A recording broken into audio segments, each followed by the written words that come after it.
जहाँ जगह मिले अपना अपना स्थान देख करके आप लोग बैठ जाइएगा।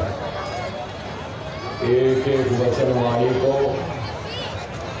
बड़े ध्यान से सुनने और समझने की जरूरत है। ये कोई कथा भागवत नहीं है, ये सत्संग है और सत्संग के वचनों को बड़े ध्यान से सुनने की जरूरत है। यदि आपने एक भी वचन गवा दिया, इधर उधर बातचीत करने में लग गए तो वचन वाणी छूट जाएगी, कड़ी से कड़ी टूट जाएगी, फिर आपको कुछ समझ में आने वाला नहीं। इसलिए प्रेमी भाई बहनों, 2 घंटे की आप लोग तपस्या करिएगा और बैठ करके एक एक वचन को बड़े ध्यान से सुनिएगा। सभी प्रेमी भाई बहन प्रेम के साथ में गुरु महाराज के पावन नाम का उच्चारण करेंगे। बोलो जय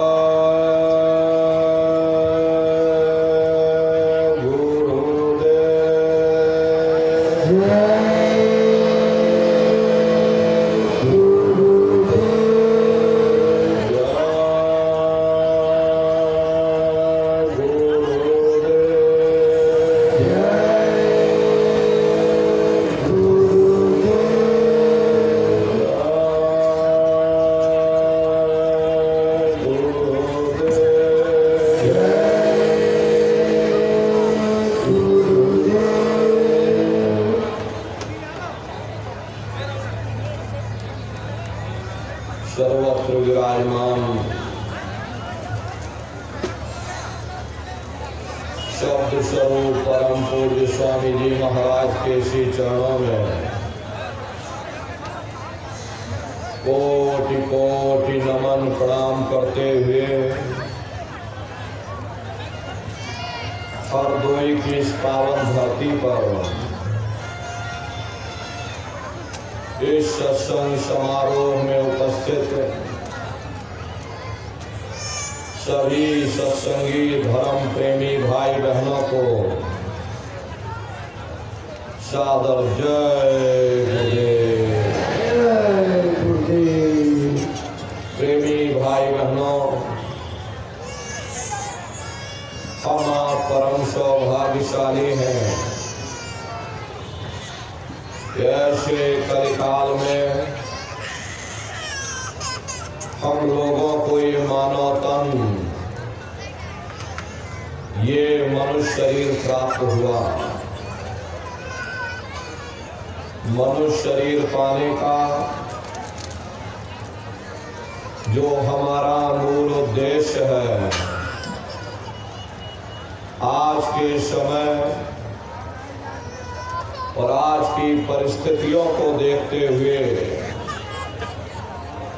हम आप अपने मूल उद्देश्यों को भूल बैठे। कभी हम लोगों ने विचार नहीं किया कि आखिर ये मानव तन हमको क्यों मिला है, क्या इसका उद्देश्य है, मरने के बाद हम कहाँ जाएंगे, हमारे बाल बच्चे कहाँ जाएंगे, हमारे रिश्ते नातेदार कहाँ जाएंगे और इनकी उस समय पर क्या हालत होगी। ये पराविद्या महात्माओं की पराविद्या है। हम आप इस जड़ संसार में फंस करके उस पराविद्या से अनभिज्ञ हो गए और अपने मूल उद्देश्यों को भूल गए, अपने वादे को हम आप भूल बैठे। वो वादा जो हमने आपने माँ के घर में किया था। जब माँ के घर में हम आप उल्टे लटके हुए थे, उस समय परमात्मा से वादा किया कि हे परमात्मा, इस बार हमको मानव तन दे दो, हम भजन करेंगे, भक्ति करेंगे, हम अपनी जीवात्मा का कल्याण करेंगे। लेकिन मानव तन मिलने के बाद में ना आपने भजन किया ना भक्ति की, बस माया की छाया में फंस करके इस मिथ्या जगत को अपना मान करके आप इसी में गोता खा रहे हैं। अरे नर नारियों, इस दुनिया में हित मित भाई बंधु रिश्ते नातेदार कुटुंब परिवार वाले, इनमें से कोई भी चीज तुम्हारी इस जीवात्मा को इस अधोगति से बचा नहीं सकती।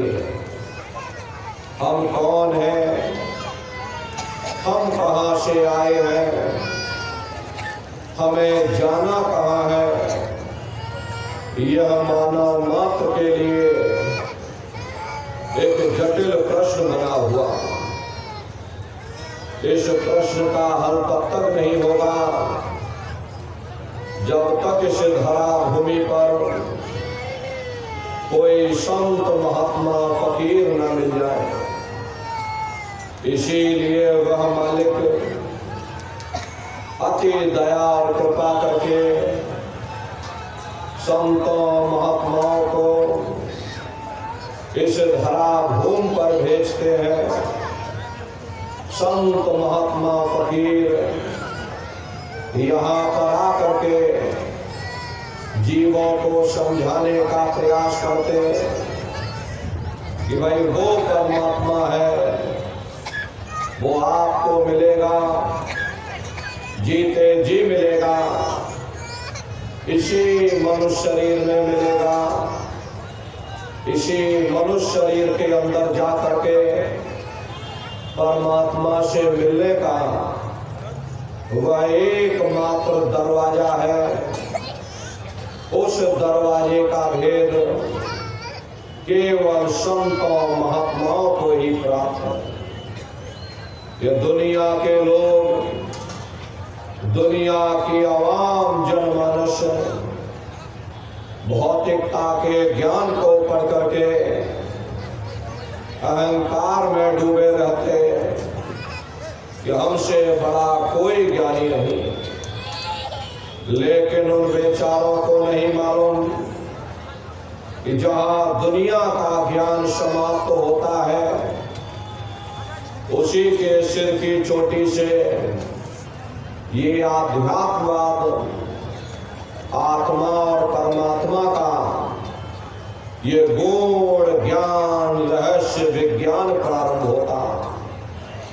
उस विज्ञान को पाने के लिए सबसे पहले यह जरूरी है कि पहले आप मानवतावादी बने, मानव धर्म और मानव कर्म को अपनाएं। अरे मानव धर्म क्या है कि इंसान इंसान के काम आवे, एक दूसरे की निस्वार्थ भाव से सेवा करे, सत्य दया हिंसा परोपकार आदि गुणों को अपने जीवन में उतार करके और किसी संत महात्मा की खोज करके उनके बताए हुए रास्ते पर चल करके उस मालिक की भक्ति करके अपनी जीवात्मा का कल्याण करा ले। यही इंसान का सबसे बड़ा मानव धर्म है। लेकिन आज इस कलिकाल में ये दुनिया की आवाम जनमानस इंद्रियों के भोग और वासनाओं में, शराबों और कबाबों में, मांस और मदिरा में सुख ढूंढने की कोशिश कर रही है। ये चरित्र पतन जैसे कार्यों को अपना करके ये आवाम जनमानस कैसे सुखी हो सकती है? पहले अपने चरित्र जैसे धन को इकट्ठा करो, क्योंकि चरित्र ही सब कुछ है। चरित्र ही मानव धर्म की पूंजी है। ये दुनिया भर के रगड़े और झगड़े, पिता पुत्र में लड़ाई, आदमी औरत में लड़ाई, घर परिवार में लड़ाई, समाज में लड़ाई, जातियों में लड़ाई, मुल्क में लड़ाई। अरे नारियों, ये इंसानों का काम नहीं, ये हैवानों का काम है। इसलिए पहले आप इंसान बनो, चरित्रवान बनो, महात्माओं के समीप आओ। वे जो दया का प्रसाद दें उसे खुशी खुशी लेकर के अपने निज घर को जाओ, जहां न फिर जन्म ना है और ना ही फिर मरना। इसीलिए हमारे गुरु महाराज परम संत बाबा जय गुरुदेव जी महाराज ने आवाम जनमानस के बीच में ये आवाज लगाई है, इंसानों, तुम अपने दीन ईमान पर वापस आ जाओ और एक जिस्मानी मंदिर में बैठ करके भगवान का सच्चा भजन करो, खुदा की सच्ची इबादत करो, जिससे तुम्हारी ये जीवात्मा, ये रूह नरकों में जाने से बच जाए। अरे हम माने ना माने, लेकिन संत महात्मा त्रिकालदर्शी होते, वे सब कुछ जानते हैं। अगर हम उनके वचनों को मान जाएंगे तो हम लोग बच जाएंगे, नहीं तो खाई और खंदक में जाकर गिर जाएंगे। इसीलिए अभी वक्त है उस मालिक से सच्ची प्रार्थना करने का, खुदा के सामने अपने गुनाहों की माफी मांगने का, धर्म मजहब के नाम पर लड़ने झगड़ने का नहीं, जात और बिरादरी के नाम पर लड़ने झगड़ने का नहीं।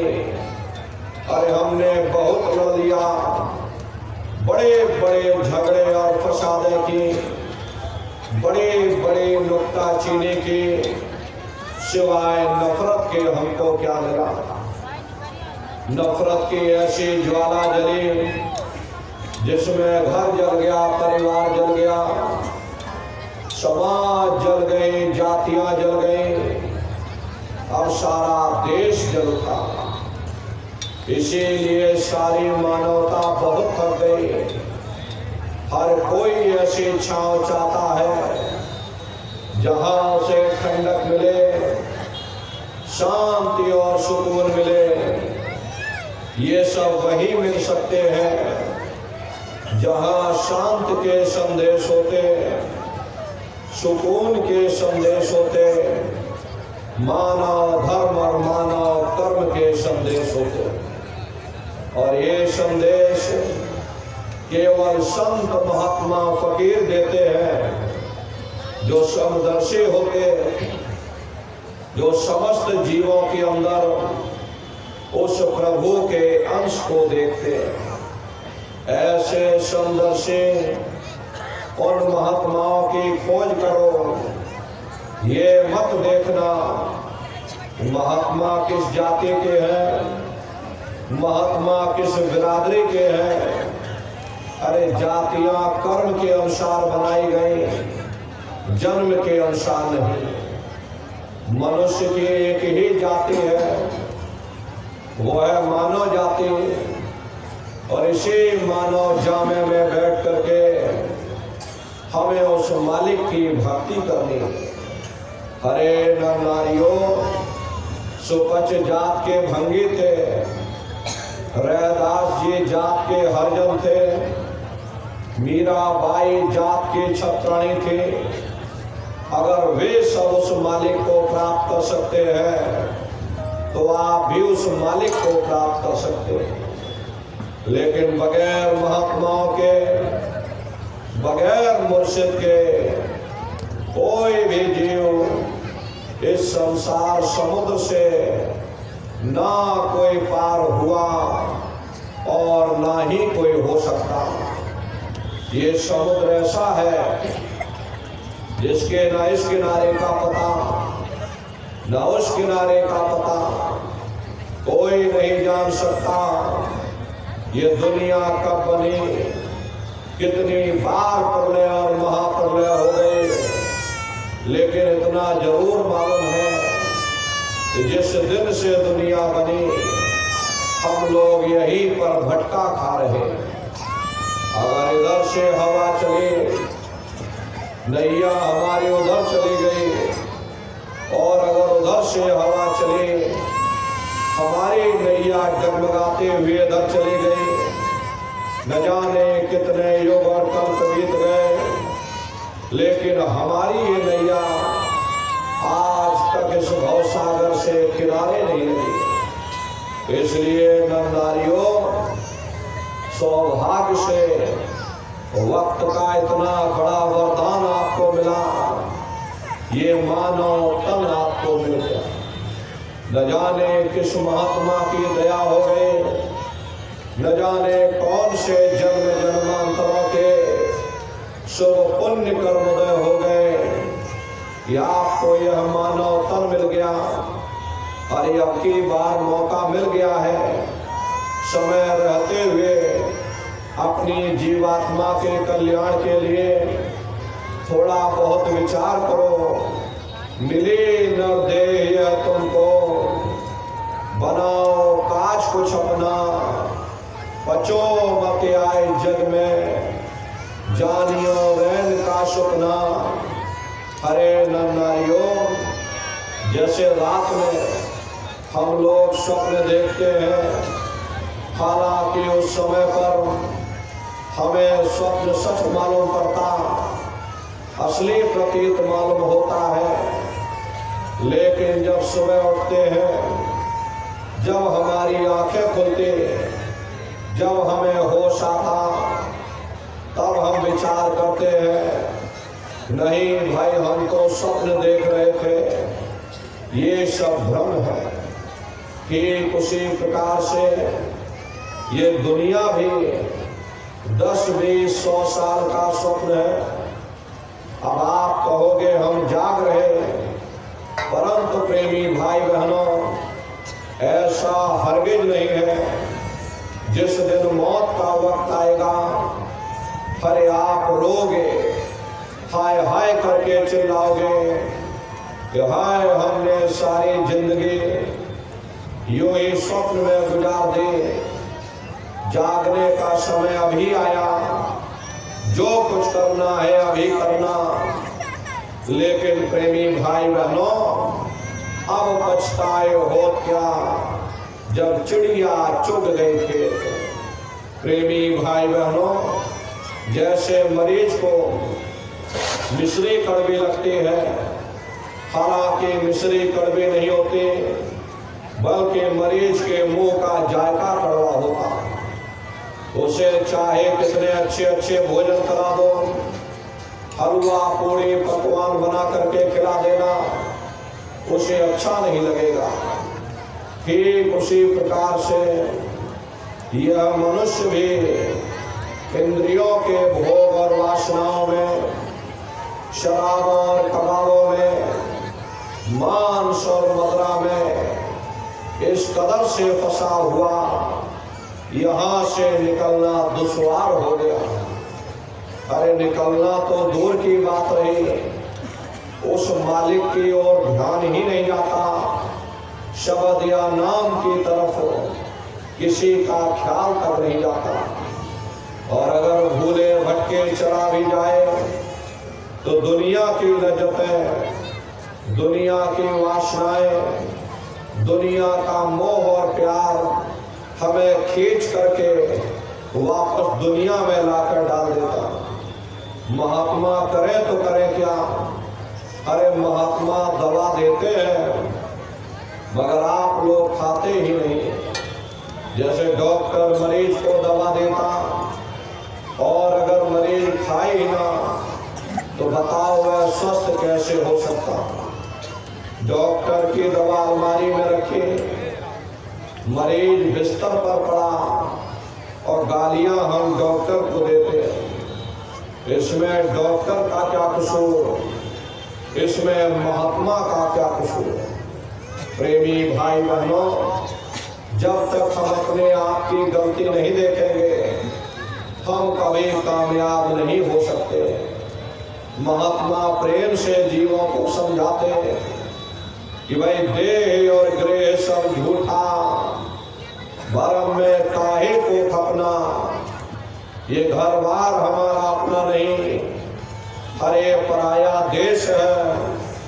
ये सराय खाना है, ये मुसाफिर खाना है। ये शरीर भी तुम्हारा अपना नहीं, ये भी काल का पिंजरा है, किराए का मकान है, पराया मकान है। किसी को 40-50 साल के लिए मिला, किसी को 80-90-100 साल के लिए मिला। जितने जितने श्वास उस मालिक ने बख्शे हैं उसे भुगतने के बाद में हमें इस शरीर को यही छोड़ जाना। श्वास दुर्धारा नित्य ही जारी, एक दिन खाली चांद। हरे प्रेमी भाई बहनों, एक तालाब पानी से चाहे कितना भी क्यों ना भरा हो, आप एक छोटी सी नाली काट कर खोल दो तो सारा पानी ही तालाब से बाहर निकल जाएगा। ठीक उसी प्रकार से हमारा ये शरीर भी श्वासों का भंडार है। जब तक श्वासों का भंडार जारी है हम दुनिया के काम काज में फंसे हुए, दुनिया के कारोबार में उलझे हुए। लेकिन जिस वक्त ये श्वासों का भंडार खाली होगा, अरे टेलीफोन खड़क जाएंगे, तार पहुंच जाएंगे, संदेश पहुंच जाएंगे। सब रिश्ते नातेदार, सब कुटुंब परिवार वाले, सब अड़ोस पड़ोस वाले मिनटों सेकंडों में इकट्ठा हो जाएंगे। हरे नर नारियों, जिस शरीर से तुम इतना प्रेम किया करते थे उसे कोई एक रात भी घर में रखने को तैयार नहीं होता। कंधों पर लटका करके शमशान भूमि पर छोड़कर आ जाते। हिंदू लोग तिनका तोड़ाते, जैसे तिनका टूट गया तेरा मेरा रिश्ता नाता टूट गया। मुसलमान सिख ईसाई लोग खाक की मिट्टी कब्र में डाल देते। जो मेरे लिए खाक की मिट्टी है वह मेरे लिए तू है। अब बताओ प्रेमी भाई बहनों, जिन रिश्ते नातेदारों के खातिर, जिन कुटुंब परिवार वालों के खातिर आपने सारी जिंदगी गुजार दी, इतना इतना कष्ट सहा, इतनी इतनी मुसीबतें सही, सब ने मिनटों सेकंडों में आपसे रिश्ता नाता तोड़ दिया। अरे महात्मा कहते हैं कि भाई जीव सब लोग में भूले, काल से कोई नहीं बचना। ये सारा संसार ये काम क्रोध लोभ मोह अहंकार की आग में जल रहा। सारा जगत काल का चबेना है। कबीर साहब ने कहा कि जगत चबेना काल का, कुछ मुख में कुछ गोद में। करोड़ों कौमें आई और चली गई, करोड़ों युग बीत गए, सतयुग त्रेता द्वापर बीत गया, कलयुग में हम सभी लोग मौजूद हैं, लेकिन अभी तक हमारा छुटकारा नहीं हुआ। अगर हुआ होता तो आज हम सब यहाँ न बैठे होते। अरे कई जन्म भय कीट पतंगा, कई जन्म भय मीन कुरंगा, कई जन्म पंखी सर कोयो, कई जन्म है वर वृक्ष जोयो, मिल जगदीश मिलन की बरिया, चिरंकार यह देश दरिया। करोड़ों युगों से हम आप कभी कीड़े पतंगों की योनि में भटक रहे, कभी पेड़ पौधों की योनि में, तो कभी पशु और पंछियों की योनि में। प्रेमी भाई बहनों, बड़े सौभाग्य से तुमको ये मानव तन मिल गया। कुछ अपना भी काम कर लो, अपनी जीवात्मा के कल्याण के लिए थोड़ा बहुत विचार कर लो, वरना तुम्हारा समय ये निकलता चला जा रहा है। अरे हम लोग कहते हैं कि हमारी उम्र बढ़ रही। अरे प्रेमी भाई बहनों, तुम्हारी उम्र बढ़ नहीं रही, तुम्हारी उम्र दिन प्रतिदिन घटती चली जा रही है। ये चंद श्वासों की पूंजी जो आपको मिली हुई, ये दिन प्रतिदिन कम होती चली जा रही है। एक समय ऐसा आएगा, ये बुलबुला तुम्हारा फूट जाएगा। उस समय बड़ा भारी कष्ट होगा। अरे मामूली पीड़ा नहीं होती, मौत के समय में घनघोर पीड़ा होती है। सहजो बाई ने लिखा है कि सहजो मौत आइया, अंग अंग दिया तोड़, और हिया जरे छाती फटे, उठे पीर घनघोर। गुरु महाराज सत्संग में कहते थे, जैसे 1,00,000 बिच्छू एक साथ हमारी जिस्म पर डंक मारे, उससे भी लाखों करोड़ों गुना ज्यादा मौत के समय में दर्द होता। जब मृत्यु आती है तो किस तरह से प्राण निकलते हैं, प्राणों के निकलने की क्या प्रक्रिया होती है, उसे भी आप लोग अच्छी तरह समझ लो। देखो प्रेमी भाई बहनों, सिमटत भास श्वास उठ जावे, प्राण पति जब सिमट समावे, उस समय हमारी श्वासें रुक जाएंगी, शरीर की चेतना पीछे सिमटने लगेगी।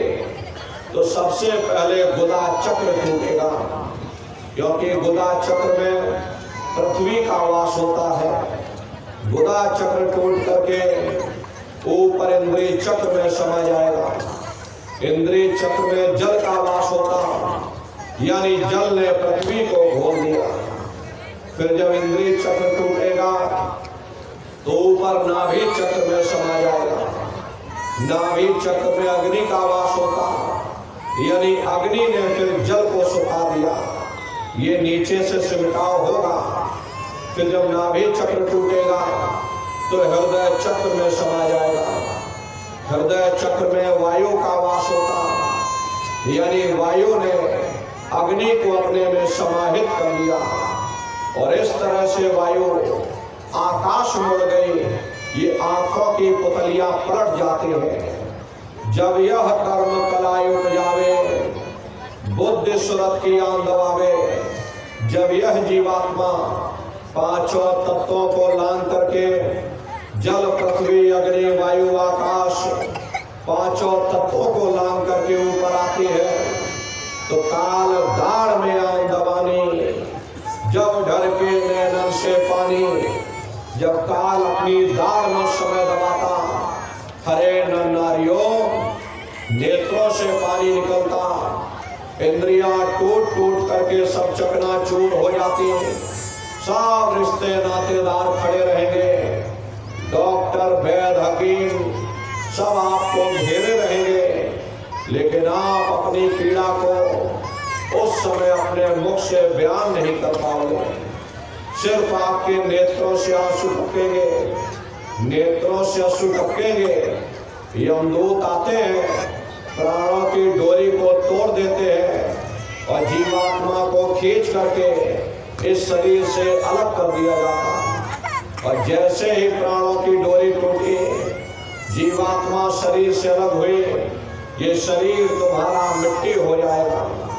फिर उस मिट्टी को एक रात अपने घर में कोई रखने को तैयार नहीं होता। कहते भाई जल्दी करो जल्दी करो, अब इनकी शक्ल देखने में हमको डर लग रहा, इसलिए जल्दी से बाजार से कफन खरीद के लाओ, जल्दी से लकड़ियों का इंतजाम करो, जल्दी से चिता तैयार करो, इनको घर में से जल्दी से उठा ले जाओ, इनकी शक्ल देखने में अब हमको डर लग रहा है, इसलिए जल्दी से यहाँ से उठा ले जाओ। ये जो इनके कपड़े लत्ते घर में पड़े हुए, ये कपड़े लत्ते भी उठा ले जाओ, वहीं शमशान भूमि पर जला देना।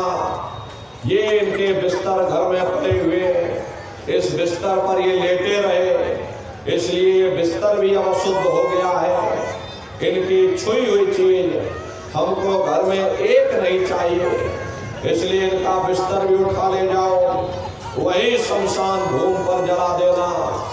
लेकिन उसने कोई सोने की अंगूठी पहनी होगी, कोई आभूषण पहना होगा, उसको धीरे से उतार कर जेब में रख लोगे, बस वही एक अशुद्ध नहीं होगा, बाकी सब अशुद्ध हो जाएगा। अरे महात्मा कहते हैं कि भाई कुटुंब परिवार मतलब का बिना धन पास नहीं जाए।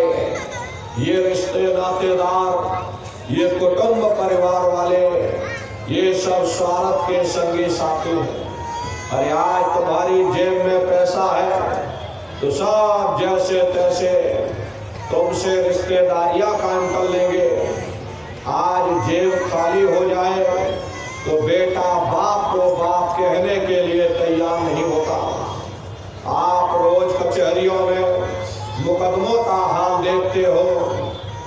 यदि किसी पिता ने बंटवारा करते समय किसी बेटे को 1000 रुपया कम दे दिया या 1 बीघा जमीन कम दे दी तो बेटा बाप का दुश्मन बन जाता, उसे ले जाकर कचहरियों में खड़ा कर देता। अरे अपना यहाँ क्या है, ये स्वार्थ के संगी साथी, कोई तुमको याद करने वाला नहीं रहेगा। 13 दिन बाद 13वीं मना दोगे, लड्डू पूड़ी पकवान बना करके खिला दोगे और 13वीं भी इसीलिए मनाओगे। ये समाज क्या कहेगा, नात रिश्तेदार क्या कहेंगे, तो अपने मान सम्मान को बचाए रखने के लिए थोड़ा बहुत खर्चा कर दोगे, फिर कोई तुमको याद करने वाला नहीं रहेगा। अरे अभी बूढ़े बुजुर्गों से पूछा जाए क्या तुमको तुम्हारे माँ बाप की याद आती है, कहेंगे भाई नहीं आती। अरे क्यों नहीं आती, तुम्हारे माँ बाप थे, तुमको पाला पोसा बड़ा किया, खुद भूखे रहे होंगे, तुम्हारा पेट पाला होगा, तुमको तुम्हारे माँ बाप की याद क्यों नहीं आती? क्योंकि तुम्हारे सामने तुम्हारे लड़के बच्चे हो गए, तुम्हारे नाती पोता पंती और संती हो गए, इसलिए तुम अपने माँ बाप की यादों को भूल गए और नई यादों में बस गए। ऐसे ही प्रेमी भाई बहनों, एक दिन सब तुमको भूल जाएंगे, कोई किसी को याद करने वाला नहीं रहेगा। अरे जिस जात और बिरादरी के लिए तुम लड़ते और झगड़ते रहते, वही जात बिरादरी वो शमशान भूमि पर जल करके राख हो जाएगी। जिस नाम रुतबा शानो शौकत में तुम इतराते रहते हो, वही नाम रुतबा शानो शौकत वो शमशान भूमि पर जलकर खाक हो जाएगा। ये कहानी तो वहां समाप्त हो गई, उधर देखो क्या होता है। तुम्हारी जीवात्मा को ले जाकर के ऊपर धर्मराज की कचहरी में पेश कर दिया जाएगा। वहां पलक झपकते ही तुम्हारे अच्छे बुरे कर्मों का हिसाब किताब हो जाएगा। धर्मराज तुमको सजा सुना देंगे, ले जाओ इनको फलाने नरक में डाल दो, क्योंकि इनको मैंने मौका दिया था जब ये माँ के घर में उल्टे लटके हुए थे, सिर इनका नीचे था, पैर उनके ऊपर थे, उस समय परमात्मा से रोते थे, परमात्मा से अरदास करते थे कि हे परमात्मा मुझे एक बार मनुष्य शरीर दे दो, हम भजन करेंगे, भक्ति करेंगे, हम अपनी जीवात्मा का कल्याण करेंगे। जब परमात्मा ने तुम्हारी पुकार सुन ली, तुमको ये मनुष्य शरीर दे दिया और कह करके भेजा था कि भाई ये मनुष्य शरीर, ये किराए का मकान मैं कुछ समय के लिए तुमको दे रहा हूँ, तुम इसको अपना मत समझ लेना। अगर ये तुम्हारा होता तो हमेशा तुम्हारे पास रहता। ये तुम्हारा नहीं है, ये मैं तुमको किराए का मकान दे रहा हूँ। तुम अपनी जीवात्मा को मेरे किराए के मकान में बैठा करके उस मालिक की भक्ति करके अपनी जीवात्मा का कल्याण करा लेना। मैंने कुछ समय के लिए ये किराए का मकान तुमको दिया, जब समय पूरा होगा मैं अपने सिपाहियों को भेज दूंगा, उस समय पर तुम मेरे किराए के मकान को खाली कर देना। लेकिन जैसा साफ सुथरा मैंने तुमको एक किराए का मकान दिया, वैसा साफ सुथरा तुम मुझको वापस कर देना।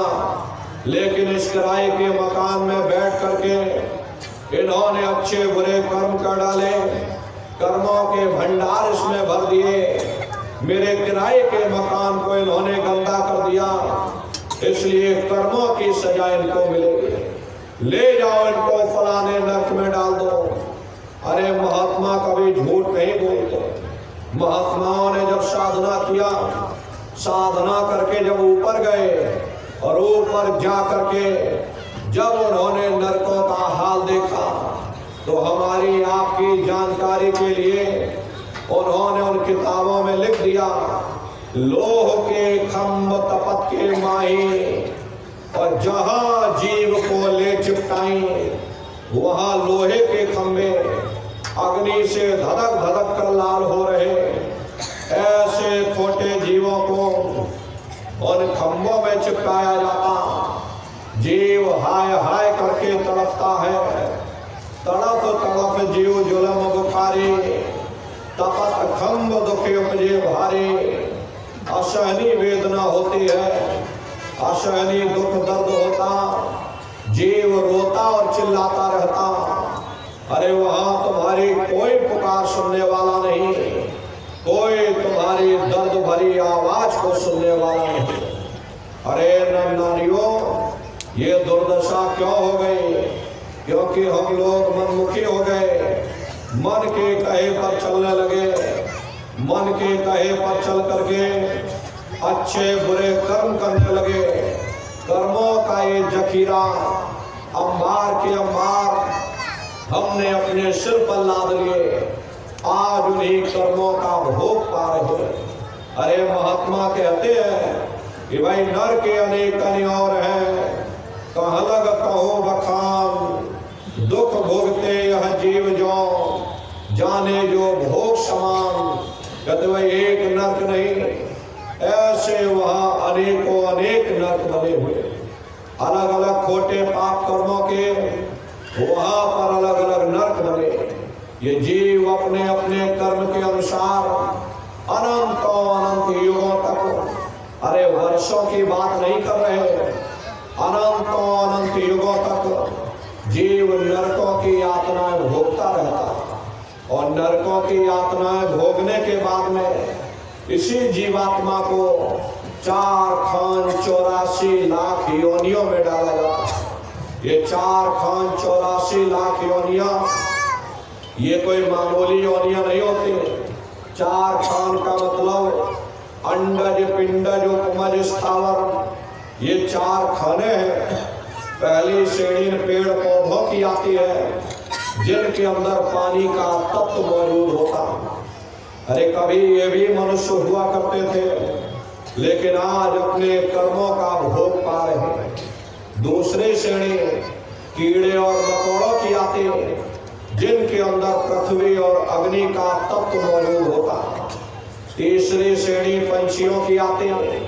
चौथी चौपाई जानवरों की आती है। ये 4 खाने हैं, इनकी अलग अलग 84 लाख योनियां हैं। अब आप पेड़ पौधों को देखो तो नीम का पेड़ अलग है, आम का पेड़ अलग है, पीपल का पेड़ अलग है, ऐसे अलग अलग प्रजातियों के कीड़े मकोड़े, अलग अलग प्रजातियों के पशु पंछी, कुल मिलाकर 84 लाख योनियां हम दुनिया के जीव अपने अपने कर्म के अनुसार इन 84 लाख योनियों में भटका खाते। अरे मामूली कष्ट नहीं होता। अरे गर्मी लगती, सर्दी लगती, अरे सर्दी लग गई तो हम लोगों ने कंबल ओढ़ लिया, बरसात हो गई हम अपने घर में छिप गए। उन बेचारे जानवरों को देखो, गर्मी लगती, सर्दी लगती, लेकिन बेचारे नंगे घूमते रहते, एक एक निवाले के लिए दर बदर भटकते रहते हैं। उनका पैर कट गया, हाथ कट गया, पैरों में कीड़े पड़ गए, कौन उनकी पुकार सुनने वाला है? कौन उनकी दर्द भरी आवाज को सुनने वाला? बेचारे बेजुबान बैलों को देखो, बीमार बैल मुंह से फंसू कर निकलता रहता, टनों बोझा उनके ऊपर लाद दिया जाता, सोटा मार मार करके चलाया जाता। क्या उनको तकलीफ नहीं होती? अरे उनको भी तकलीफ होती, उनको भी पीड़ा होती, लेकिन वे बेचारे बेजुबान हैं, कुछ बोल नहीं पाते, कुछ बता नहीं पाते। हम लोगों के अंदर जुबान है, हम लोग बोल बता देते, वे सिर्फ रोते और चिल्लाते रहते। अरे कौन उनकी पुकार सुनने वाला? कौन उनकी दर्द भरी आवाज को सुनने वाला? कौन सी अदालत में जाकर के वे बेचारे दरवाजा खटखटाएं? कौन मजिस्ट्रेट उनकी फरियाद को सुनेगा? अरे नारियों, कोई सुनने वाला नहीं। मामूली कष्ट नहीं है, बड़ा भारी कष्ट 84 लाख योनियों में होता है। अरे हम लोग भी इन्हीं 84 लाख योनियों से निकल करके आए हैं, लेकिन माया का महीन पर्दा, भूल भुलैया का पर्दा हमारे आप के ऊपर पड़ जाता है। इसलिए हम अपने पिछले जन्मों के कष्टों को भूल जाते हैं। अगर वो पर्दा हटा दिया जाए तो यही मनुष्य अपने पिछले जन्मों के कष्टों को देख करके सारी जिंदगी कान में उंगली डालकर और मालिक की भक्ति करता रहेगा। लेकिन ऐसा माया का भूल भरम, ऐसा पर्दा आपके ऊपर डाल दिया, आप अपने पिछले जन्मों के कष्टों को भूल गए और फिर बुरे खोटे कर्म करने लगे। तो प्रेमी भाई बहनों, नरकों की यातनाएं भोगने के बाद में फिर करोड़ों करोड़ वर्षों तक इन्हीं जीवात्माओं को ये 84 लाख योनियों में डाला जाता। 84 लाख योनियों की सबसे जो आखिरी योनि होती है वो गाय और बैल की योनि होती है। गाय स्त्री का रूप लेती है और बैल पुरुष का रूप लेते हैं। ये 84 लाख योनियों की सबसे आखिरी योनि होती है। उसके बाद तब जाकर के हम लोगों को दोबारा ये मनुष्य शरीर प्राप्त होता। इसीलिए कहा गया, बड़े भाग्य मानुष तन पाया, बड़े सौभाग्य से हमको आपको ये मानव तन मिला। बड़े से बड़े देवी देवता भी इस मानव तन को पाने के लिए तरसते हैं, क्योंकि इन 84 लाख योनियों से, इन नरकों से निकलने का केवल एक ही रास्ता है और वह केवल मनुष्य का शरीर है। इसी मनुष्य मंदिर में बैठ करके हम परमात्मा की भक्ति कर सकते। इसीलिए संतों महात्माओं ने इस पंच भौतिक शरीर को सच्चा हरि मंदिर कहकर याद किया कि हरि मंदिर यह शरीर है और ज्ञान रतन प्रकट हुए, ये असली हरि मंदिर है। जब भी वो परमात्मा मिलेगा इसी हरि मंदिर के अंदर मिलेगा। इसी पंच भौतिक शरीर को ईसा मसीह साहब ने टेम्पल ऑफ लिविंग गॉड यानी जिंदा खुदा का मंदिर कहकर याद किया। इसी पंच भौतिक शरीर को मुसलमान फकीरों ने कुदरती काबा कहकर याद किया। ये असली कुदरती काबा है। अरे खुदा का दीदार जब भी होगा इस कुदरती काबे के अंदर जाकर होगा। बाहर से आज तक न कभी किसी को परमात्मा मिला, न भविष्य में कभी मिल सकता। परमात्मा जब भी मिलेगा तुम्हें तुम्हारे अंदर मिलेगा। अरे यही तो कबीर साहब ने लिखा है कि जो तिल माही तेल है, जो चकमक में आग, और तेरा साईं तुझ में, और जाग सके तो जाग। जिस तरह तिल में तेल होता, पत्थर में अग्नि होती, ठीक उसी तरह से वो मालिक हरेक के घट घट में, हरेक के वजूद के अंदर बैठा हुआ। यही आपकी धर्म पुस्तकों में भी लिखा है कि अरे मोको का धूड़े रे बंदे, मैं तो तेरे पास में, और ना तीरथ में ना मूरत में, मैं तो विश्वास में, ना मैं तीरथ में मिलूंगा, ना मैं मूरत में मिलूंगा, ना मैं मंदिर में मिलूंगा, ना मैं मस्जिद में मिलूंगा, ना मैं गुरुद्वारे में मिलूंगा, ना मैं गिरजाघर में मिलूंगा, ना मैं कंकड़ में मिलूंगा, ना मैं पत्थर में मिलूंगा, ना मैं पीपल में मिलूंगा, ना मैं पाकड़ में मिलूंगा, न गंगा में मिलूंगा, न जमुना में मिलूंगा। हर मैं जब भी मिलूंगा तो मैं तुम्हारे अंदर मिलूंगा। इन बाहरी कर्म कांडों से न कभी किसी को मुक्ति प्राप्त हुई है, न भविष्य में कभी हो सकती है। हरे प्रेमी भाई बहनों, लोमश ऋषि और ब्रह्मा का संवाद आपकी धर्म पुस्तकों में आता है। ये जगत के जीव जितने कर्म कांडों में आप लोग फंसे हुए हो, आप लोग इस संवाद को बड़े ध्यान से सुनिएगा, क्योंकि हम कोई अपनी गढ़ी हुई बात नहीं कर रहे। ये आपके धर्म पुस्तकों में लोमश ऋषि और ब्रह्मा का संवाद आता है, उसी का आपको अर्थ बताया जा रहा। अब सत्य बात तो बतानी ही पड़ेगी, क्योंकि ये सत्संग है और सत्संग में सत्य ही वचन उठाए होते हैं। इसलिए प्रेमी भाई बहनों, लोमश ऋषि और ब्रह्मा का संवाद आप लोग बड़े ध्यान से सुनिएगा। लोमश ऋषि ब्रह्मा के पुत्र माने जाते थे। लोमश ऋषि अपने पिता से यानी कि ब्रह्मा से पूछते हैं कि पितु से पूछ मुक्ति की बाता, और गंगा का फल कहो विधाता, कि हे पिताजी मुक्ति कैसे मिलेगी, क्या किया जाए, कैसे किया जाए, जरा आप हमको दया कृपा करके समझा दो कि हमें मुक्ति कैसे मिलेगी। तब लोमश ऋषि के पिता यानी कि ब्रह्मा जवाब देते हैं कि गंगा का फल भाग सुनाई, गंगा आदि मुक्ति की दाई। हे लोमश ऋषि, तुम जाओ जाकर गंगा जी में स्नान करो। जो कोई गंगा में स्नान करेगा उसे सहज में मुक्ति मिल जाएगी। जाओ तुम यह काम करो, तुम्हें सहजता से यानी सरलता से तुम्हें मुक्ति मिलेगी। तब लोमश ऋषि जवाब देते हैं कि सहस का दश गंगा नहाया, जासे जौनि मोक्ष का पाया। हे पिताजी, मैंने सहस्त्रों वर्षों तक यानी हजारों हजार वर्षों तक गंगा जी में स्नान किया, बड़े सिद्धावस्था के साथ में गंगा जी में डुबकी लगाई, लेकिन मुझे फल क्या मिला? जब मेरी मृत्यु हो गई, मुझे मोक्ष की योनि में, मोक्ष कहते हैं मछली को, यानी मुझे मछली की योनि में डाल दिया गया। अनेक जीव मार मोह खाया, ऐसे बहुत बहुत दुख पाया। जब मुझे मछली की योनि मिल गई तो अनेकों अनेक जल के जीवों ने मुझे मार मार करके खाया। मुझे कितनी तकलीफ हुई, कितनी मुझे पीड़ा हुई, इसका मैं वर्णन नहीं कर सकता।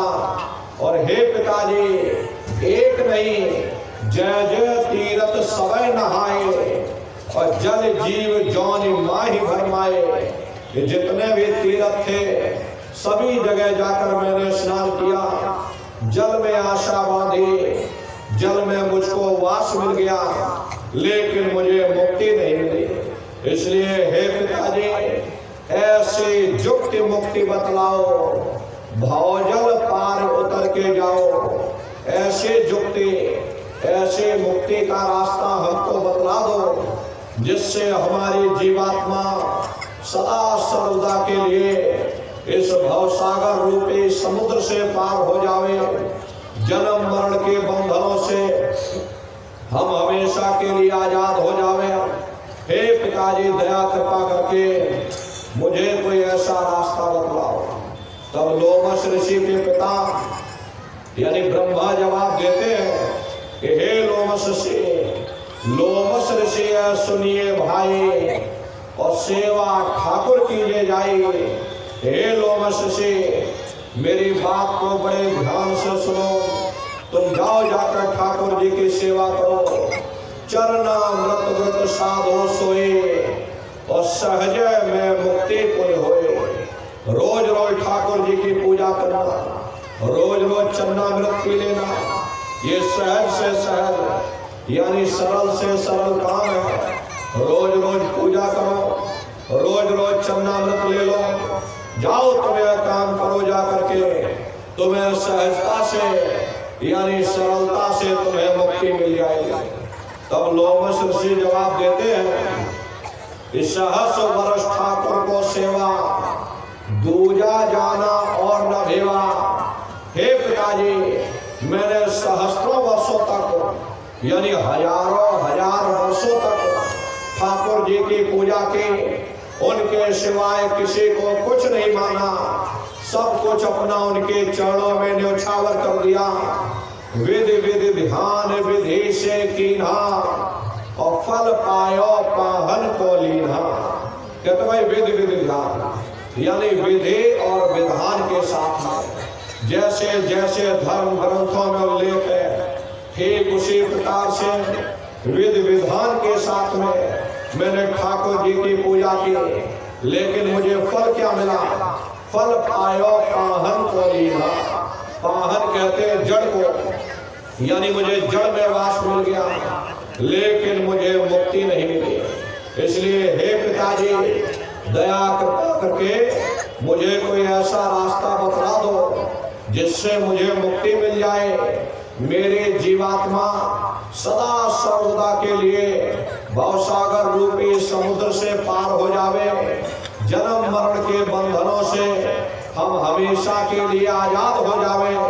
हे पिताजी, दया कृपा करके मुझे कोई ऐसा रास्ता बताओ।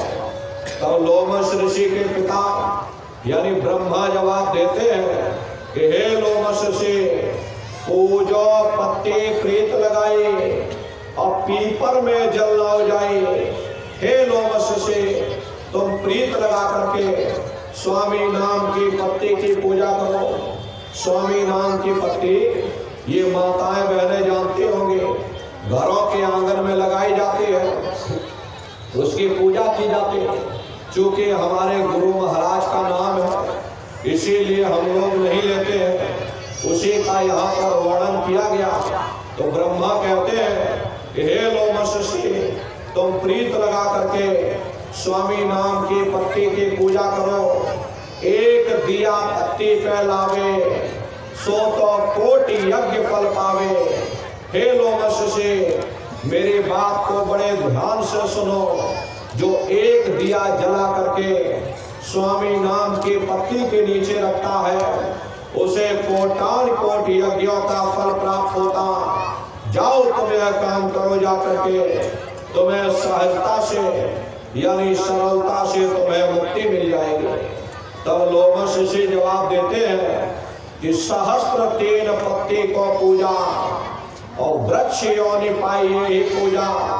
हे पिताजी, मैंने सहस्त्र 3 यानी 3000 वर्षों तक स्वामी नाम की पत्ती की पूजा की, दिया भी जला करके रखा, बड़े श्रद्धा आस्था के साथ में जल भी मैंने चढ़ाया। लेकिन मुझे फल क्या मिला?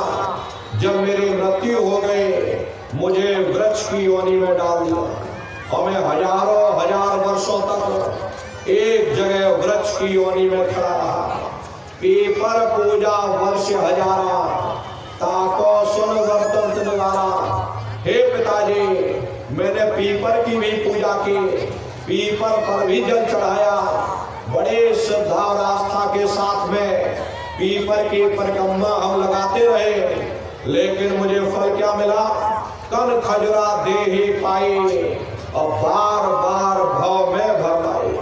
कहते मुझे कन खजरे की योनि में डाल दिया और बार बार भाव में, भाव कहते हैं 4 खान 84 लाख योनियों को, कि बार बार 4 खान 84 लाख योनियों में हम भटकते रह गए, लेकिन हमें मुक्ति नहीं मिली। इसलिए हे पिताजी, दया कृपा करके मुझे कोई ऐसा रास्ता बतला दो जिससे मुझे मुक्ति मिल जाए, मेरी जीवात्मा परमात्मा में विलीन हो जावे।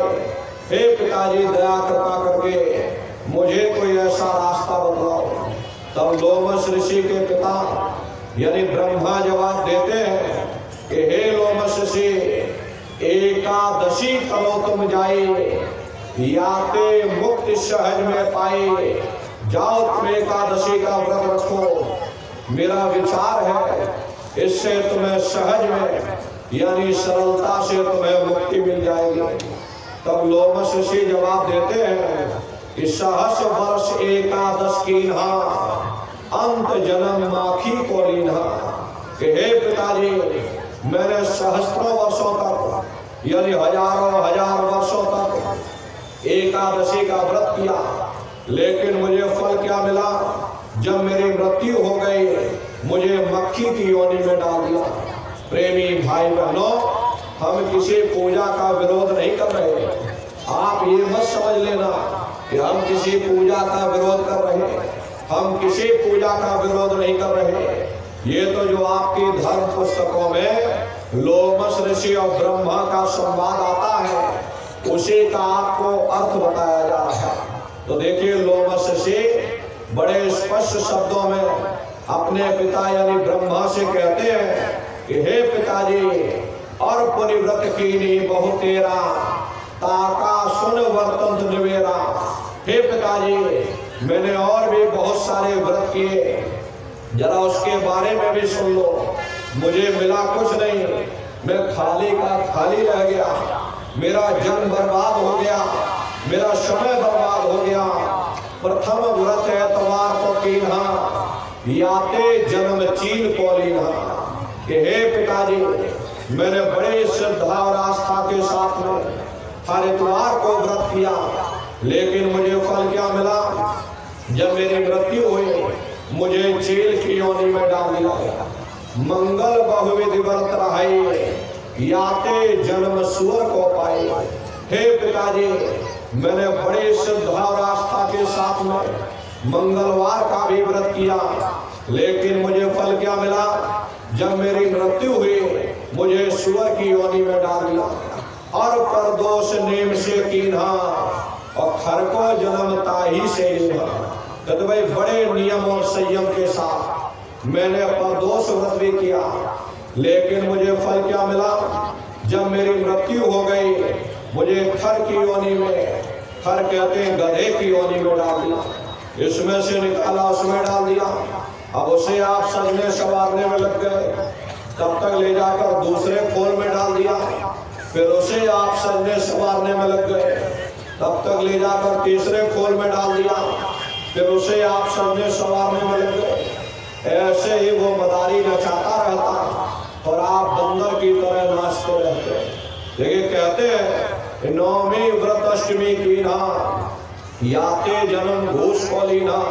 हे पिताजी, मैंने नौमी और अष्टमी का भी व्रत किया, लेकिन मुझे फल क्या मिला? जब मेरी मृत्यु हो गई, मुझे घूस की योनि में डाल दिया। अंत में लोमश ऋषि कहते हैं कि और पुण्य व्रत कर झार बनाई, पर मुक्ति हमने नहीं पाई। बड़े साफ शब्दों में उन्होंने अपने पिता से यानी ब्रह्मा से कह दिया कि हे पिताजी, मैंने और भी बहुत सारे व्रत किए, लेकिन मुझे मुक्ति नहीं मिली। मैं खाली का खाली रह गया, मेरा जन्म बर्बाद हो गया, मेरा समय बर्बाद हो गया। जहां मैंने आशा बांधी वहीं मुझको वास मिल गया, लेकिन मुझे मुक्ति नहीं मिली। इसलिए हे पिताजी, दया कृपा करके मुझे कोई ऐसा रास्ता बतला दो जिससे मुझे मुक्ति मिल जाए, मेरी जीवात्मा परमात्मा में विलीन हो जावे। हे पिताजी मैंने बहुत भटक लिया, मुझ पर दया करो, ऐसा रास्ता मुझे बतलाओ जिससे मुझे मुक्ति मिल जाए। तब लोमश ऋषि के पिता यानी ब्रह्मा कहते हैं कि हे लोमश ऋषि, तुमने बहुत भटक लिया है, तुम एक काम और करो, जा करके जाओ तुम थोड़ा दान पुण्य करो। पुण्य गौ का सबसे भारी और याते मुक्ति होए विचारी, मेरा ये विचार है, तुम जाओ जाकर दान पुण्य करो। और दान पुण्य में सबसे बड़ा पुण्य गौदान माना जाता। जाओ तुम गौदान करो जाकर के, तुम्हें सहजता से यानी सरलता से तुम्हें मुक्ति मिल जाएगी। तब लोमश ऋषि जवाब देते हैं कि गौदान की ना बहुत तेरा और जन्म मिला जो बकरी केरा।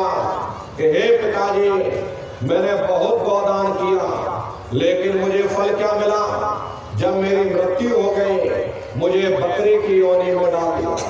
न जाने कितनों ने मेरा शिकार किया, मुझे मार मार करके, मुझे काट काट करके खाया गया। मुझे कितनी तकलीफ हुई, कितनी मुझे पीड़ा हुई, इसका मैं वर्णन नहीं कर सकता। और हे पिताजी, जो तुम कहे सभी हम कीना, मुक्ति न पायो रहो अधीना। जो भी आपने विधि बताई, मैंने विधि विधान के साथ उसे पूर्ण किया। इतना तीर्थ व्रत और इतना कर्मकांड इस संसार में कोई मनुष्य नहीं कर सकता जितना मैंने किया, लेकिन मैं खाली का खाली रह गया। मेरा जन्म बर्बाद हो गया, मेरा समय बर्बाद हो गया।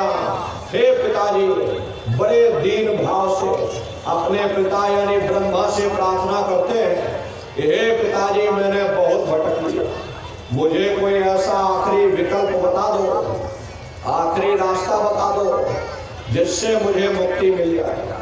तब लोमश ऋषि के पिता यानी ब्रह्मा जवाब देते हैं कि लोमश ऋषि में कहो विचारा और संत शरण से होए उबारा।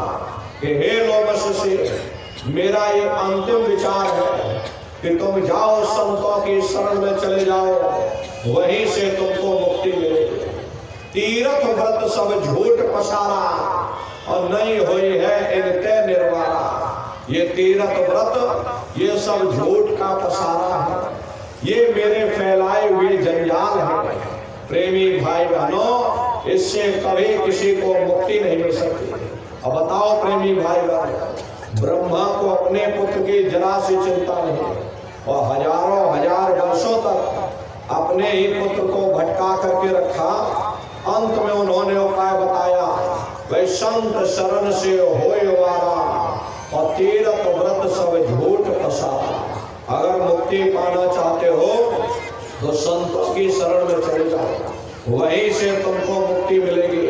प्रेमी भाई बहनों, जब उस नामी महाप्रभु ने जीवों की हालत देखी कि जीव अंधकार के दलदल में फंसता चला जा रहा, चारों तरफ आडंबर ही आडंबर है, पाखंड ही पाखंड है, तब स्वयं नामी महाप्रभु ने संतों महात्माओं को धरती पर भेजा। और संत महात्मा फकीर हम जीवों के बीच में आकर के हम लोगों को समझाने की कोशिश करते हैं कि भाई हम आए वही देश से और जहां तुम्हारा धाम और तुमको घर पहुंचाना एक हमारा काम। हम उसी देश से आए हैं जिस देश के तुम रहने वाले हो, परंतु तुम अपने सच्चे देश को छोड़ करके इस झूठे काल और माया के देश में आकर फंस गए। प्रेमी भाई बहनों, यह देश तुम्हारा देश नहीं, तुम्हारा देश सचखंड है। ये कौम तुम्हारी कौम नहीं, तुम्हारी कौम सतनाम है। और ये जीवात्मा उस सतनाम रूपी समुद्र की बूंद है। इस बूंद को समुद्र से मिलाओ, यानी एक जीवात्मा को उस परमात्मा से मिलाओ। इसके लिए न तुम्हें घर बार छोड़ने की जरूरत, न समाज छोड़ने की जरूरत, न जात और बिरादरी बदलने की जरूरत है। न नारियों, एक तो हम लोग महात्माओं की संगत नहीं करते, और यदि करते भी हैं तो मन में लोक लाज का भय पैदा हो जाता। हम मन में सोचने लगते कि पता नहीं महात्मा किस जाति के होंगे, किस कौम के होंगे, किस मजहब के होंगे। मैं इतना बड़ा आदमी, मैं इतना सेठ साहूकार आदमी, मैं इतना धनी मानी आदमी, अगर मैं साधुओं के पीछे दौड़ूंगा ये दुनिया वाले क्या कहेंगे। देखो इतना बड़ा सेठ होकर के साधुओं के पीछे दौड़ लगाता। अरे प्रेमी भाई बहनों, महात्मा कहते हैं कि अगर तुम मालिक को प्राप्त करना चाहते हो, अपनी जीवात्मा को भवसागर से पार करना चाहते हो, तो तुम्हें दुनिया के तानों बानों का लोक लाज की परवाह नहीं करनी चाहिए। देखो हुजूर राय साहब शालिग्राम जी महाराज, आपका कोई मामूली ओहदा नहीं था। आप उन दिनों में उत्तर प्रदेश के पोस्ट मास्टर जनरल हुआ करते थे।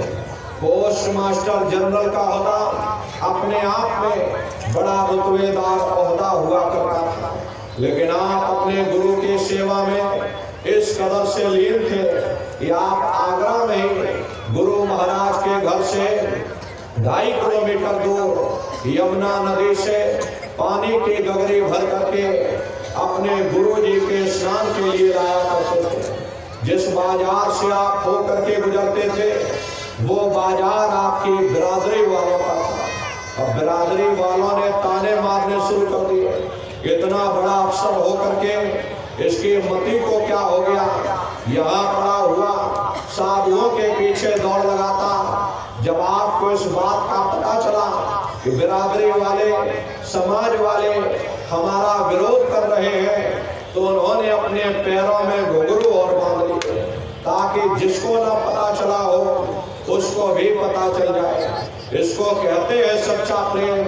पर जिसके हृदय में प्रेम का चिराग जल जाता, वे दुनिया के तानों बानों का लोक लाज की परवाह नहीं करते। देखो राजा गोपीचंद को, जिस वक्त राजा गोपीचंद अपना राजकाज छोड़ करके गुरु जी के चरणों में गए और गुरु जी ने देखा ये राजा है, इसके अंदर लोक लाज भरी होगी, चलो पहले इसका लोक लाज ही निकाला जाए। तो गुरु जी ने आदेश कर दिया कि जाओ राजन, तुम अपने ही राज में भिक्षा मांग करके लेकर के आओ। अब अपने ही राज में भिक्षा मांगना अपनी प्रजा से बहुत बड़ी बात होती है, लेकिन गुरु के आदेश पर देखो राजा गोपीचंद अपने ही राज में भिक्षा मांगने गया। प्रजा ने जब देखा मेरा राजा भिक्षा मांग रहा, यथा संभव जो हुआ उन्होंने अपने राजा को दान कर दिया। जब राजा महल की तरफ बढ़ा और जब रानियों ने देखा मेरा राजा ही भिक्षा मांग रहा, हम हीरे जवाहरात पहनकर क्या करेंगे, उन्होंने अपने हीरे जवाहरात उतार कर राजा को दान कर दिए।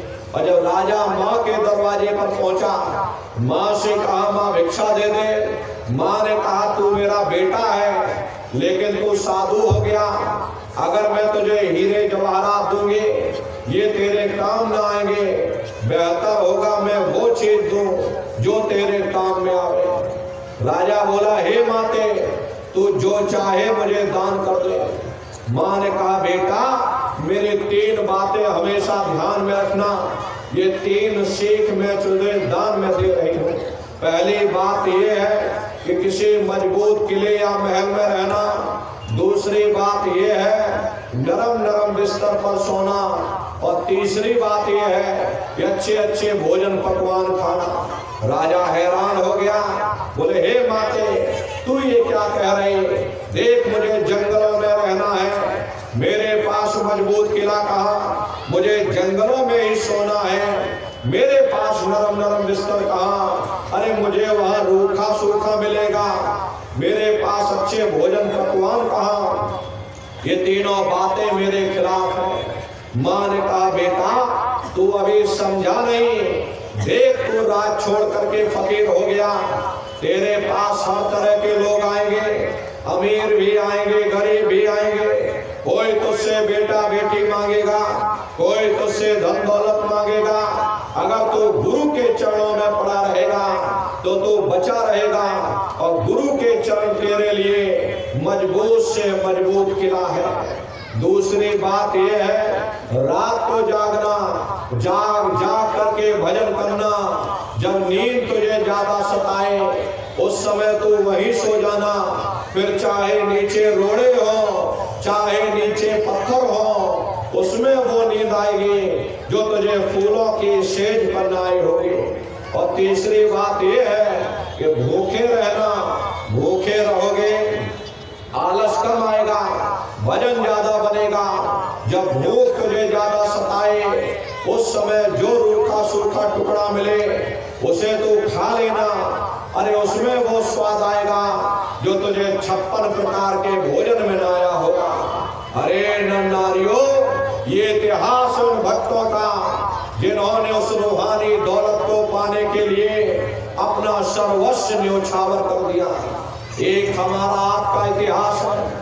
अगर बेटा बेटी नहीं हुए, अरे छोड़ो गुरुजी को, गुरुजी दया कृपा नहीं कर रहे, चलो कोई दूसरा गुरु करेंगे, मुकदमा नहीं जीते, अरे छोड़ो गुरुजी को, चलो कोई तीसरा गुरु करेंगे। यहाँ तक कि आपकी भैंसिया मर गई तो सारा दोष आपने गुरुजी पर लौट दिया। प्रेमी भाई बहनों, हमारा और सतगुरु का ताल्लुक, हमें मुकदमा जिताना नहीं, हमें बेटा बेटी देना नहीं, बल्कि हमें धूमधाम पहुंचाना है जहां न फिर जन्मना है और ना ही फिर मरना है। इसीलिए महात्मा कहते हैं कि शिष्य तुम्हारा धर्म है, तुम सतगुरु की मौज में रहना सीखो, उनकी रजा में रहना सीखो, उनके हुक्म पर चलना सीखो। फिर चाहे कैसा भी हुक्म हो, अगर सतगुरु कोई हुक्म देता है उसके लिए वह जिम्मेदार होगा। संत महात्मा फकीर कभी किसी को नाजायज हुक्म नहीं देते। देखो गुरु नानक देव जी महाराज ने मुर्दा खाने का हुक्म दिया। एक गुरु अंगद देव जी निकले जिन्होंने ये कहा कि हुजूर मैं सिर की तरफ से खाऊं या पैर की तरफ से खाऊं।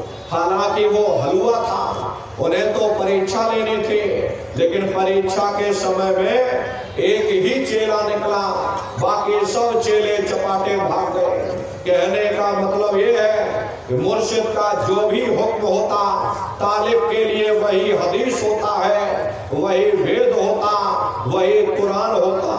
इसीलिए महात्मा कहते हैं कि शिष्य तुम्हारा धर्म है, तुम सतगुरु की मौज में रहना सीखो। अरे जो तुम्हारे प्रारब्ध में होगा वो तुमको अवश्य ही मिलेगा। तुम्हें तुम्हारे प्रारब्ध से कोई छीन नहीं सकता। तुम्हारे प्रारब्ध में जो भी लिखा होगा वो तुमको अवश्य ही मिलेगा। प्रेमी भाई बहनों, प्यारे बेटे को बाप से मांगने की जरूरत नहीं पड़ती। बाप खुद चाहता है कि अपने प्यारे बेटे को सब कुछ दे दिया जाए। लेकिन प्रेमी भाई बहनों, तुम प्यारा बेटा बनने की कोशिश करो। तुम प्यारे बेटे बन जाओगे, वो मालिक देने के लिए तैयार बैठा। अरे रबिया बशरी मुसलमानों के अंदर बड़े मशहूर महात्मा हुआ करती थी। वे अपने कलाम में लिखती है कि हे परमात्मा, ये जो तूने नरक बनाए हैं, अगर मेरा वश चले मैं इनमें आग लगा दूं। हे परमात्मा, ये जो तूने स्वर्ग या वैकुंठ बनाए, अगर मेरा वश चले मैं इनको समुद्र में डुबा दूं, ताकि ये दुनिया के लोग ना तो तेरे नरकों के भय से तेरी भक्ति करे, ना कोई स्वर्ग वैकुंठ की आशा रखकर तेरी भक्ति करे। अरे जो मालिक के प्यारे होते हैं वे केवल उस मालिक को प्राप्त करने के लिए उस मालिक की भक्ति करते हैं। अरे जिसको भंडारी मिल जाएगा उसे भंडार की क्या कमी हो सकती है। इसलिए प्रेमी भाई बहनों, हाथी के पांव में सबका पांव। इसलिए चारों तरफ से अपने ख्याल ध्यान को समेट करके एक चित्त होकर के सुरत शब्द नाम की कमाई करो।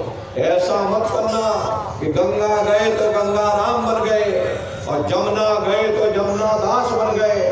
चलो जब भी कर ले तब भी कर ले, पूजा भी कर ले, पाठ भी कर ले, कोई ना कोई उपाय कारगर होगा ही। ऐ नन्नारियों, इस बात को हमेशा ध्यान में रखिएगा, जो पानी 100 सुराखों से बहेगा वो कभी खेत नहीं सींच सकता।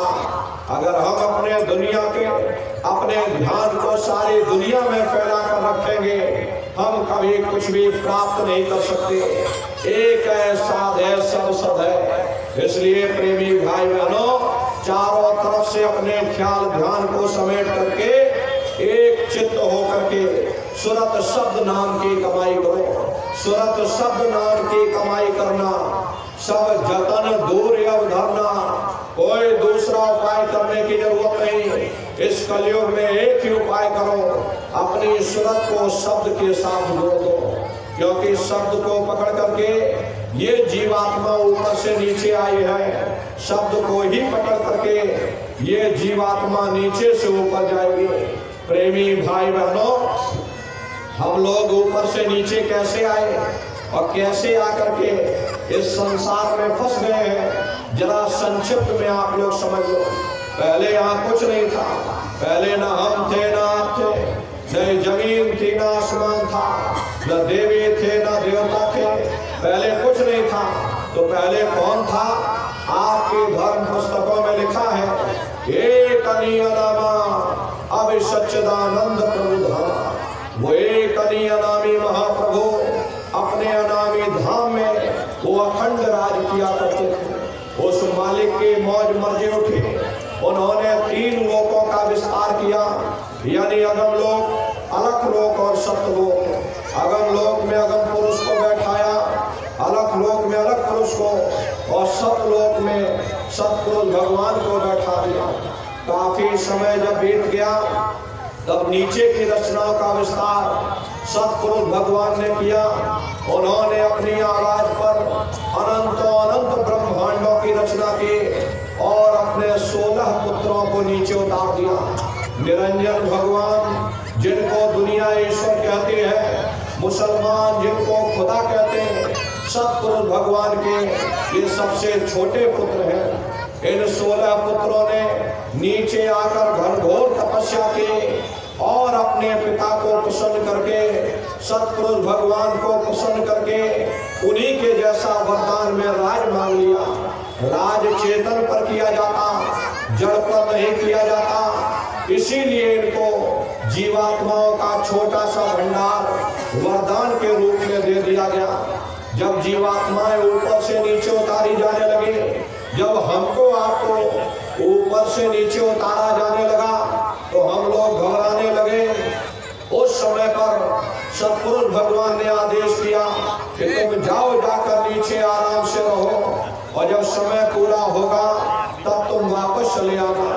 सतपुरुष के आदेश पर ये रूहें, ये जीवात्माएं, यानी हम और आप नीचे आने को तैयार हो गए।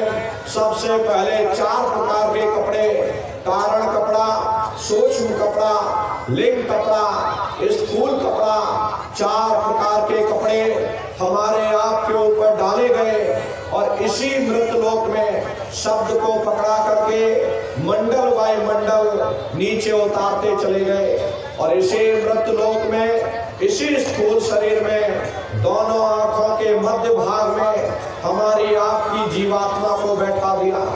जब हम आप ऊपर से नीचे आ गए, उस समय पर सतयुग का समय था। सतयुग योगी सब विज्ञानी करे हरे ध्यान करे भव प्राणी। उस समय सब ज्ञानी और विज्ञानी थे, सबके आंख कान खुले हुए थे, रोज मालिक का दर्शन करते थे, रोज आते रोज जाते। और जब समय पूरा हो जाता, ये जीवात्माएं अपने देश वापस चली जाती, फिर कभी लौट करके यहाँ नहीं आती। ऐसे न जाने कितनी जीवात्माएं वापस यहाँ से चली गई। तब निरंजन भगवान ने विचार किया कि हमने इतनी तपस्या करके वरदान के रूप में जीवात्माओं का छोटा सा भंडार मांग लिया।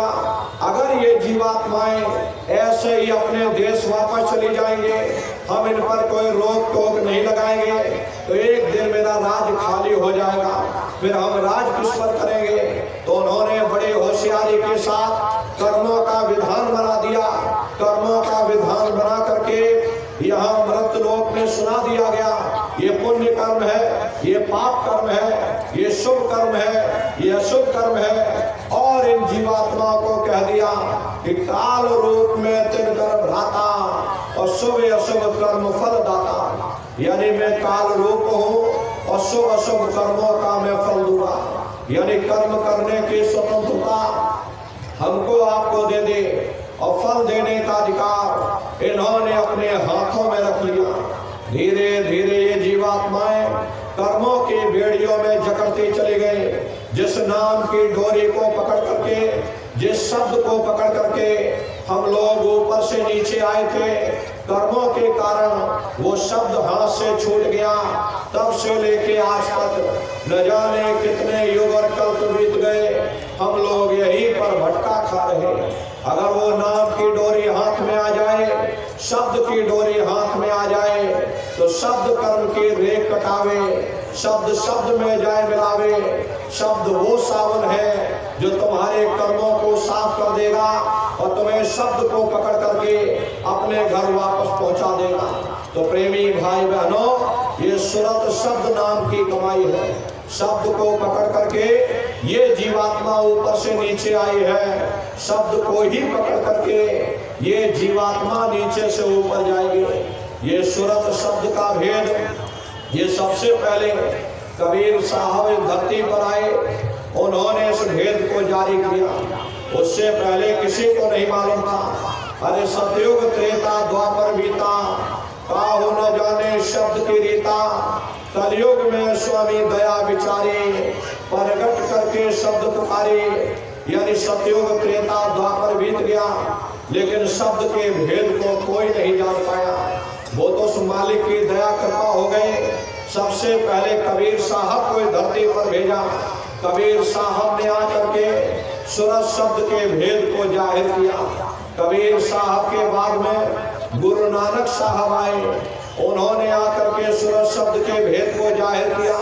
बाद में और महात्मा आए, कबीर नानक दादू दरिया, भीखा रविदास, पलटो जगजीवन। इधर चित्रकूट के बगल में राजापुर गांव पड़ता, राजापुर में गोस्वामी जी महाराज का जन्म हुआ। उन्होंने भी सुरत शब्द के भेद को जाहिर किया। उधर आप राजस्थान में चले जाओ, मीराबाई सहजोबाई, उन्होंने भी सुरत शब्द के भेद को जाहिर किया। इधर गरीबदास जी महाराज, सावन सिंह जी महाराज, बहुत से महात्मा हुए जिन्होंने सुरत शब्द के भेद को जाहिर किया। और हमारे गुरु महाराज ने इसकी परत दर परत खोल करके रख दी। तो प्रेमी भाई बहनों, ये सुरत शब्द नाम की कमाई कैसे आप लोग करोगे?